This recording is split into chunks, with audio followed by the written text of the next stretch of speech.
হাশেম মদিনায় সালমা বিনতে আমরের সাথে ঘর সংসার করেন। সালমা গর্ভধারিণী হলেন, আর হাশেম মদিনার থেকে সিরিয়ায় গেলেন ব্যবসার জন্য। আর ওই দিকে সালমার গর্ভে যেই সন্তান জন্ম হয় ওই সন্তানের নাম হলো সাইবা। ওই সন্তানের মাথার চুল ছিল সাদা, সামনের চুলগুলা সাদা ছিল, তাই তার মা সালমা বিনতে আমর নাম রেখেছেন সাইবা। ওইদিকে রসুলের পরিদাদা আব্দুল হাশেম উনি দুনিয়ার থেকে বিদায় হবার পরে কাবাগরের দায়িত্ব ওনার ভাই মুত্তালিবের কাছে। ওনার ভাই মুত্তালিবের কাছে কাবাগরের দায়িত্ব। মক্কার মানুষেরা সংবাদ দেয়, ও মুত্তালিব, তোমার ভাই হাশিমের একজন সন্তান মদিনায় আছে। হাশিমের একজন সন্তান সাইবা মদিনায় আছে। মুত্তালিব এই সংবাদ পায়া মদিনায় রওনা হয়ে গেলেন। মদিনায় গেলেন, গিয়া সাইবার সঙ্গে দেখা হলো। তখন সাইবার বয়স 10 থেকে 12 বছর। চেহারা দেখেই বুঝতে পেরেছেন উনি ওনার বাতুস পুত্র, ওনার বাতিজা হাশিমের ছেলে সাইবা। তাই মুত্তালিব ওনার বাতিজাকে মক্কাতে নিয়ে আসবেন। সাইবা তখন বলে, আমি আমার আম্মার অনুমতি ছাড়া যাব না। মুত্তালিব তার আম্মার কাছ থেকে অনুমতি নিয়ে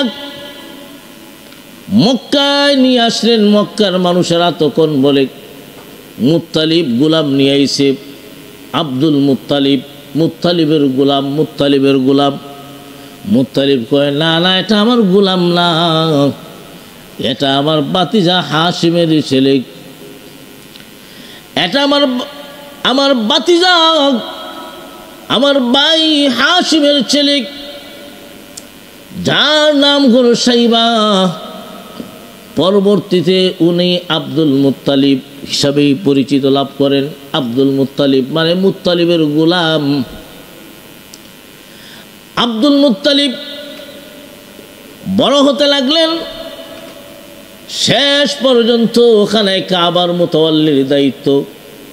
খুব সম্ভ্রান্ত মানুষ ছিলেন, সম্ভ্রান্ত বংশের মানুষ, খুব বিচক্ষণ ভালো মানুষ, ভদ্র মানুষ হিসাবে মক্কাতে পরিচিত। আব্দুল মুত্তালিব যখন খানায় কাবার মুতাওয়াল্লি, তখন মক্কাতে দুর্ভিক্ষ দেখা দিল। মক্কাতে দুর্ভিক্ষ দেখা দিল।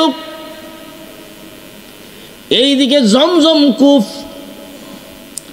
আর পানি দেয় না। জমজম কূপের পানি বন্ধ হয়ে গেল। বৃষ্টিপাতও হচ্ছে না, রহমতের বৃষ্টিও নাই। চতুর্দিকে এই দুর্ভিক্ষ যখন দেখা দিল, তখন মক্কার মানুষেরা আব্দুল মুত্তালিবের কাছে আসে। হে আব্দুল মুত্তালিব,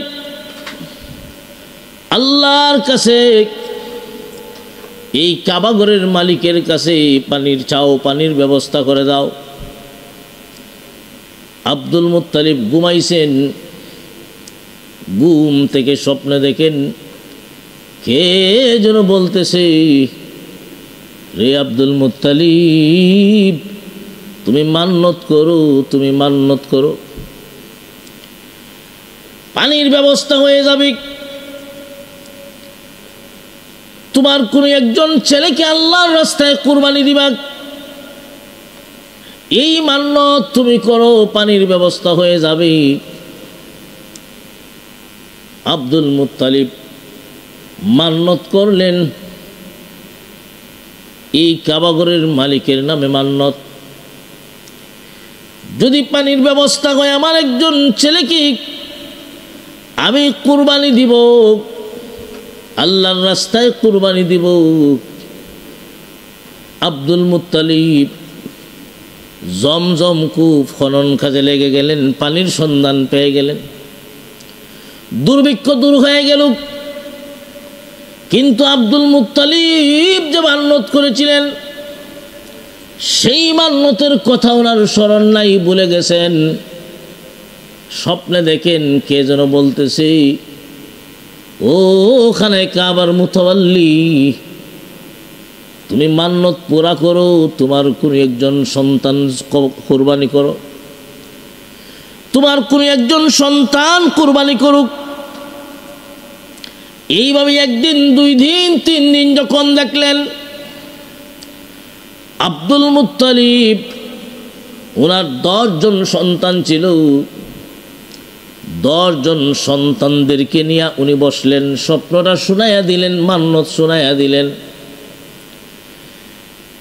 কিন্তু কে রাজি হবে, কে সম্মতি দিবে?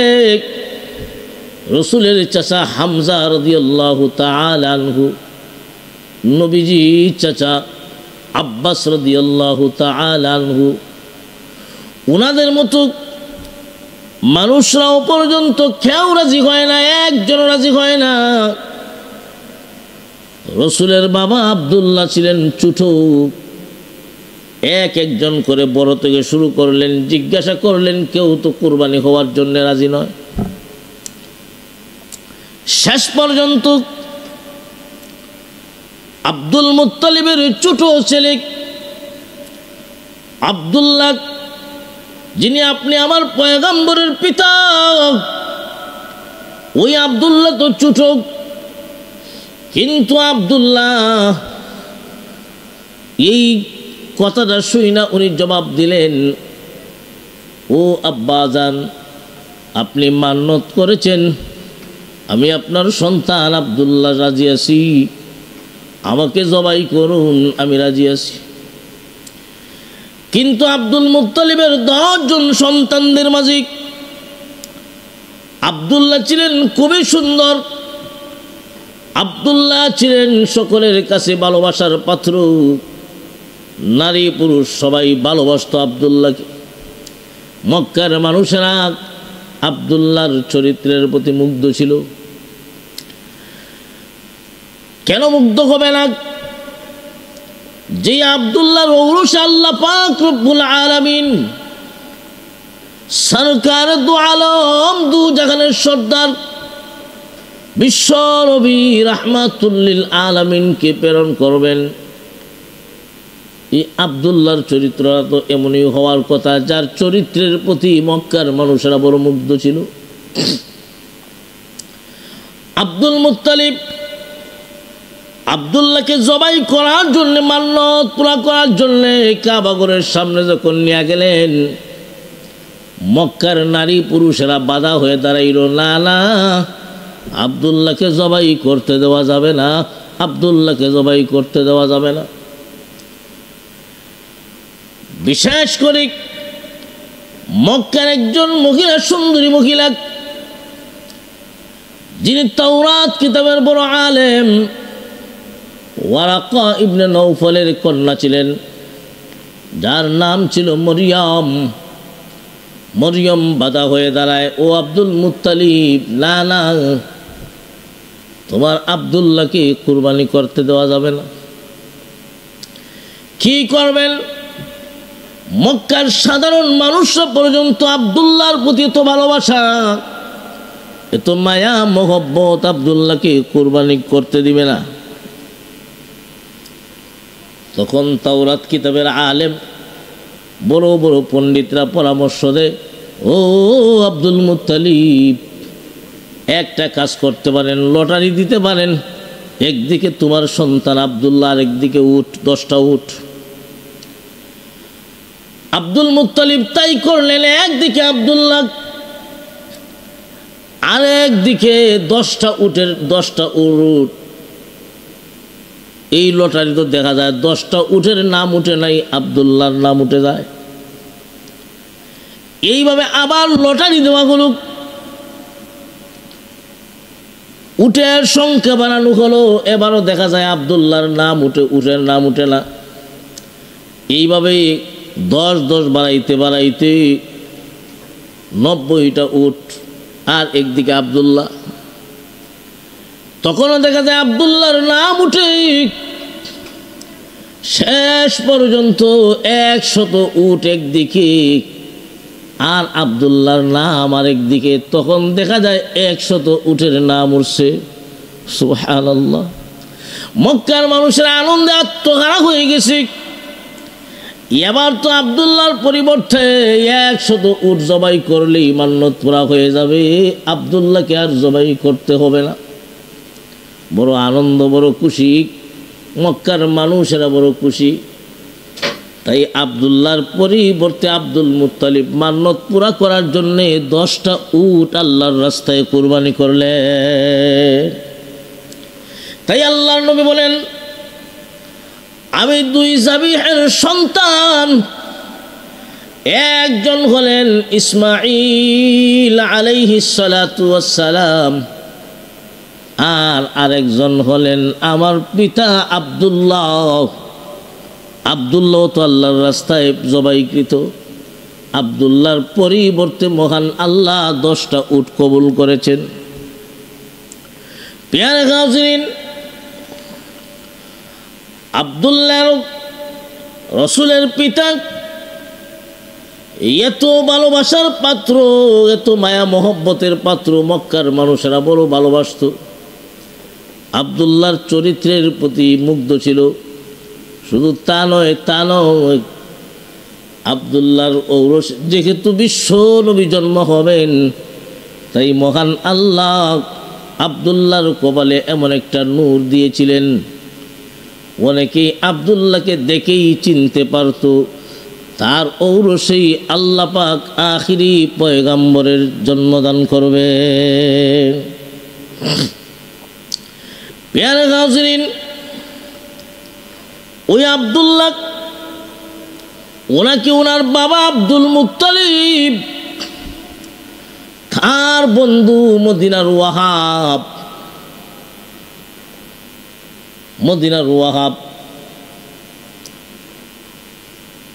ওনার সাথে আব্দুল মুত্তালিবের বন্ধুত্ব ছিল। ওই ওয়াহাবের একজন মেয়ে ছিল দিনদার, ওই মেয়ের নাম ছিল আমেনা, যার সঙ্গে আব্দুল মুত্তালিব ওনার সন্তান আব্দুল্লাহর বিবাহ বন্ধনে আবদ্ধ করলেন। উনি প্রস্তাব দিলেন, আর ওয়াহাব আমেনার বাবা প্রস্তাব গ্রহণ করে নিলেন। আব্দুল্লাহকে বিয়া করাইছেন ওনার বাবা আব্দুল মুত্তালিব মদিনাতুল মুনাওয়ারা। তাই নবীজির নানার বাড়ি হলো মদিনায়, নবীজির নানার বাড়ি হলো মদিনায়, আমেনার বাবার বাড়ি হলো মদিনায়। বিশ্বনবী রাহমাতুল লিল আলামিন ওই মা আমেনা আর বাবা আব্দুল্লাহর ঔরসেই জন্মগ্রহণ করেন মক্কাতে। উনি যখন জন্মগ্রহণ করলেন, এর আগেই মহান আল্লাহ আব্দুল্লাহকে দুনিয়ার থেকে উঠায় এনেছেন। নবীজি জন্ম হওয়ার আগে আমেনা যখন অন্তঃসত্ত্বা, আমেনার গর্ভে যখন সরকার দো আলম বিশ্বনবী, তখন আব্দুল্লাহ মদিনায় গিয়েছিলেন, শ্বশুর বাড়ি গিয়েছিলেন। সেখানে অসুস্থ হয়ে পড়লেন, আর ওই অসুস্থতাতেই রসুলের বাবা আব্দুল্লাহ দুনিয়ার থেকে বিদায় হয়ে যান। ওই মদিনাতে ইন্তেকাল করেন, মদিনাতেই তাকে দাফন করা হয়। এখন আল্লাহ রসুল সাল্লাল্লাহু আলাইহি ওয়াসাল্লাম মায়ের পেটে রয়ে গেছেন, ভূমিষ্ঠ হন নাই। অর্থাৎ নবীজি মায়ের পেটে থাকা অবস্থায় মহান আল্লাহ ওনার আব্বাকে দুনিয়ার থেকে উঠায় দিয়েছেন। নবীজি জন্ম হওয়ার পরেই বাবা দেখেন নাই।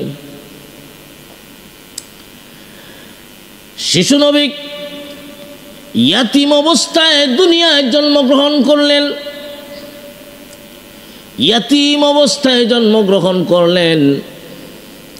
যেই সন্তানের বাবা দুনিয়াত না থাকে, জন্মের আগেই যার বাবা মারা যায়, ওই সন্তান যখন ভূমিষ্ঠ হয় তার চাচাদের কাছে, চাচা যারা বাবার ভাই যারা, ওদের কাছে তার বড় মহব্বত থাকে। বিশ্বনবী রাহমাতুল লিল আলামিন এই দুনিয়াতে যখন ভূমিষ্ঠ হয়েছেন, রসুলের একজন চাচা ছিলেন আবু লাহাব। আবু লাহাবের একজন দাসী ছিলেন সুয়াইবা। ওই সুয়াইবা দৌড় দিয়া আবু লাহাবকে সুসংবাদ দেয়, ও আবু লাহাব, তোমার একজন বাতিজা জন্ম হয়েছে আমেনার গর্ভে।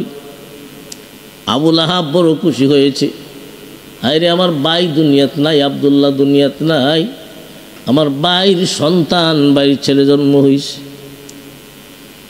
বাতিজার জন্মের খুশিতে আবু লাহাব ওই বান্দি, ওই দাসী সুয়াইবাকে শাহাদত আঙ্গুল দ্বারা ইশারা করে এইভাবে আজাদ করে দিলেন, রে দাসী, আমার বাতিজার সুসংবাদ দেওয়ার কারণে আমি তোকে আজ থেকে আজাদ করে দিলাম, মুক্ত করে দিলাম। কেমন খুশি হয়েছিলেন চাচা আবু লাহাব। এত খুশি হওয়ার পরেও রসুলের জন্মে আনন্দে আত্মহারা হয়েছেন, কথা ঠিক। জন্মের খুশি আবু লাহাবের চাইতে আর কে হতে পারে বেশি? আবু লাহাবের চাইতে তো কেউ বেশি খুশি হতে পারে নাই, খুশির প্রমাণ দেখাতে পারে নাই নবীজির চাচা আবু লাহাব যেই পরিমাণ খুশি হয়েছেন।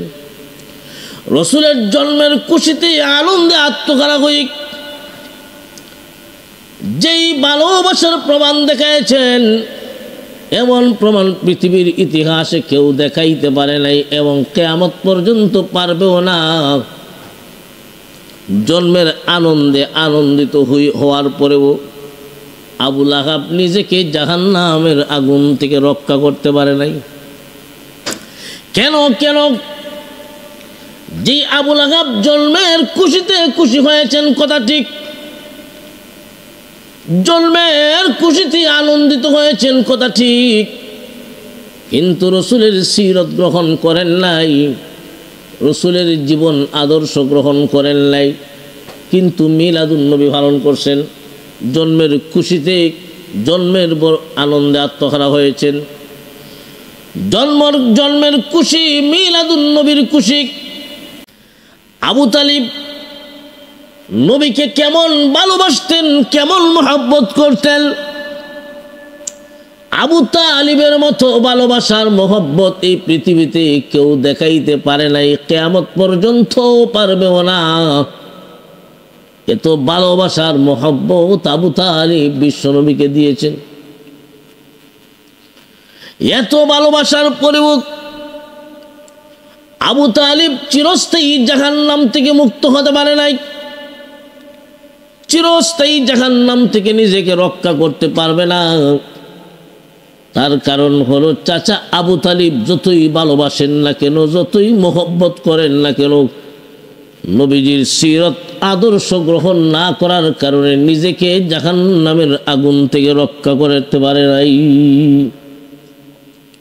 তাহলে বোঝা যায়, আপনি যতই মহব্বত করেন না কেন, যতই মহব্বতের প্রমাণ দেখান না কেন, যতক্ষণ পর্যন্ত রসুলের আদর্শ নিজের জীবনে বাস্তবায়ন করতে পারবেন না, যতদিন পর্যন্ত রসুলের আদর্শ গ্রহণ না করবেন, ততদিন পর্যন্ত নিজেকে জাহান্নামের আগুন থেকে রক্ষা করতে পারবেন না।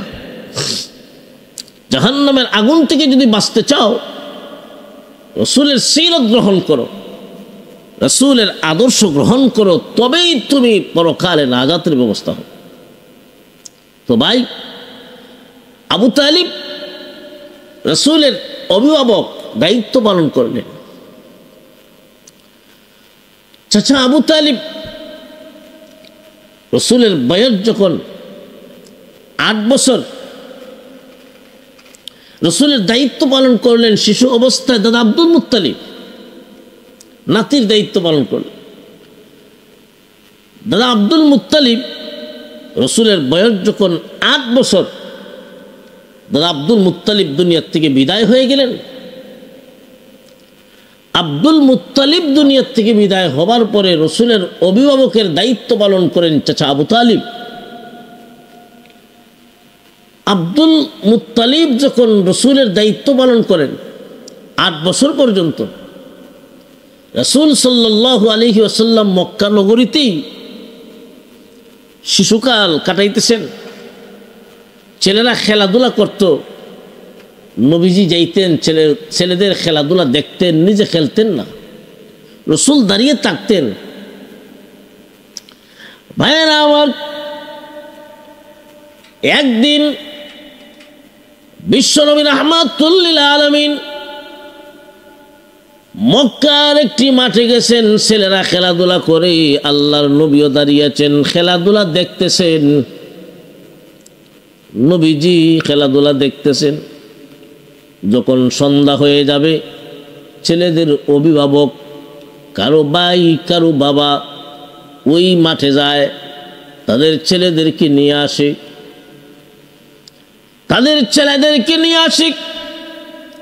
আল্লাহ নবী তখন মনে মনে চিন্তা করেন, আমার সাথীদেরকে নেওয়ার জন্যে তাদের অভিভাবক তাদের আব্বা আসেন, কিন্তু আমি মুহাম্মদ এতদিন পর্যন্ত মাঠে আসি, কিন্তু আমাকে নেয়ার জন্যে আমার আব্বা তো কোনোদিন আইল না। আল্লাহ নবী এই কথা চিন্তা করে অন্তরে দারুণ আঘাত লেগে গেল। নবীজি কান্দেন, বাবার কথা স্মরণ হয়ে গেছে। আমার বাবা কোথায়? এই সংবাদ যখন রসুলের মা আমেনার কাছে আসলো, আমেনার দৌড় দিয়া ওই মাঠে গেছেন, গিয়া দেখেন নবীজি কান্দেন। আমেনা বলেন, বাবা তোমার কি হলো? শিশু নবী তখন বলেন, মা আজকে আমার অন্তরে দারুণ আঘাত লেগে গেছে। আমি তাকায় দেখি প্রতিদিন আমার সাথীদেরকে নেওয়ার জন্য তাদের বাবা খেলার মাঠে আসে, তাদেরকে নিয়ে যায়, কিন্তু আমাকে নেয়ার জন্য আমার আব্বা তো কোনোদিন আইল না। মা, ও মা, আমার আব্বা কই গো, আমার আব্বা কই? আমরা কি বলবেন, কিভাবে বুঝাবেন? আমরাও কান্দে। শিশু নবীকে খেলার মাঠ থেকে বাড়িতে নিয়ে আসেন, আর বুঝায়, বাবারে তোর বাবা মদিনাতুল মুনাওয়ারাতে, আয় তোকে নিয়ে যাবো তোর বাবার কাছে।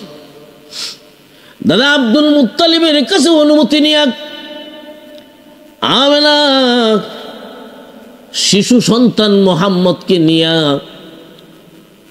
আর একজন বাদী ছিল ওনার উম্মে আয়মনকে সঙ্গে নিয়ে রওনা হয়ে গেলেন মদিনাতুল মুনাওয়ারা। মদিনায় পৌঁছার পরে আব্দুল্লাহর কবর যেখানে, আমেনা ইশারা করে দেখায় দিলেন, বাবা মুহাম্মদ, তোমার বাবা আব্দুল্লাহর কবর, এটা তোমার আব্বা আব্দুল্লাহর কবর। শিশু নবী কবরের উপরে এইভাবে 2টা হাত দিয়া উপর হয়ে শুয়ে পড়ছেন। ডাক দেন, বাবা গো, আজ এতদিন ধরে এত বড় হইলাম, জীবনে কোনোদিন তোমার চোখ দেখতে পারি নাই, জীবনে কোনোদিন তোমাকে আব্বু বলে ডাকতে পারি নাই। নবীজি কবরের মাটিতে এইভাবে ধরে কান্দে, কিন্তু জবাব নাই। বিশ্বনবী রাহমাতুল লিল আলামিনের বয়স 6 বছর, বাবার কবরে কান্নাকাটি করলেন। আমেনা বাবার কবর দেখায়া নিয়ে আসবেন, আবার মক্কাতে নিয়ে আসবেন, বাবার কবর দেখাইছে। রওনা হয়ে গেলেন, মক্কাতে আসবেন 3 জন মানুষ, আমেনা এবং উম্মে আয়মন এবং শিশু নবী মুহাম্মদ। মদিনা থেকে রওনা হয়েছেন, মক্কাতে আসবেন। গিয়েছেন বাবার কবর দেখার জন্য। মক্কা এবং মদিনার মাঝখানে একটা জায়গা, যেই জায়গাটার নাম হলো আবওয়া। ওই আবওয়া নামক স্থানে এসেই মা আমেনা অসুস্থ হয়ে পড়েন। এমন অসুস্থ হয়ে পড়লেন, ওই অসুস্থতাই ওনার দুনিয়ার থেকে বিদায়ের কারণ হয়ে যায়। মা আমেনা মাটিতে শুয়ে আছেন, আর উম্মে আয়মনকে ডাক দিয়া বলেন, রে উম্মে আয়মন, আমার মনে হয় আমি আর দুনিয়াতে বাঁচব না, আমার মনে হয় আমি আর দুনিয়াতে বাঁচব না। আমার সন্তানটাকে তোর হাতে তুলে দিলাম, আমার সন্তানকে কোনোদিন মায়ের অভাব বুঝতে দিবি না। আমেনা মুহাম্মদকে কুলে নিয়ে বুকের সাথে টান দিয়া ধরে, বাবা মুহাম্মদ, আমার মনে হয় আমি আমার জীবনের শেষ প্রান্তে পৌঁছে গেছি রে বাবা, আমার মনে হয় আমি আর দুনিয়াতে বাঁচব না।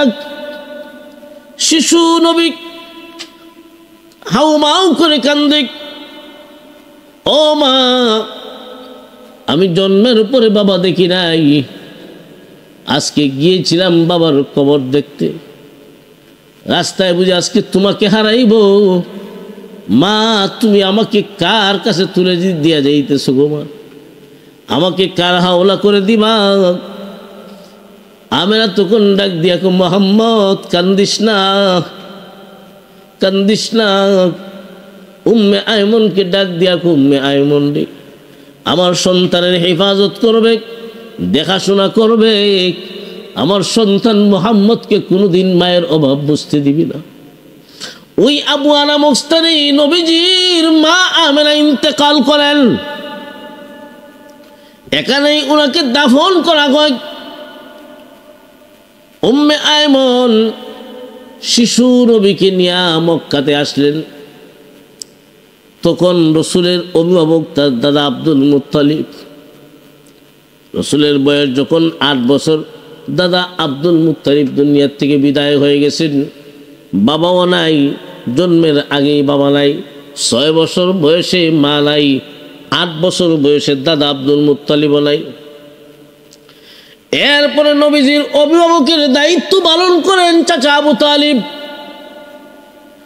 চাচা আবু তালিব 8 বছর থেকে দায়িত্ব পালন করে নবীজির 50 বছর বয়স পর্যন্ত, প্রায় 42 বছর নবীজির সাথেই ছিলেন চাচা আবু তালিব। সুবহানাল্লাহ। বিশ্বনবী রাহমাতুল লিল আলামিন চাচা আবু তালিবের কাছে বড় হতে লাগলেন। রসুলের বয়স যখন 12 বছর, চাচা আবু তালিব ব্যবসার জন্য সিরিয়াতে যাবেন, আর এবার সিদ্ধান্ত নিয়েছেন ভাতিজা মুহাম্মদকে সাথে নিয়ে যাইব, ভাতিজা মুহাম্মদকে সাথে নিয়ে যাব, ব্যবসা শিখবে আর বহিরাগত দেশ সফর করবে, একটা অভিজ্ঞতা তৈরি হবে। এই উদ্দেশ্যে মক্কা থেকে রওনা হয়ে গেলেন, ভাতিজা মুহাম্মদকে নিয়ে সিরিয়াতে যাবেন।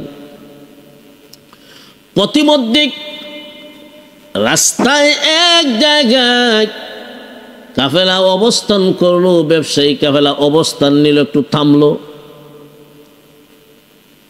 ব্যবসায়িক কাফেলা একটা গাছের নিচে থামলো। এমনি তাকায় দেখা যায় একজন গির্জা থেকে একজন পাদ্রী, যার নাম ছিল বুখাইরা রাকিব, যার জিস ছিল, যার নাম উপাধি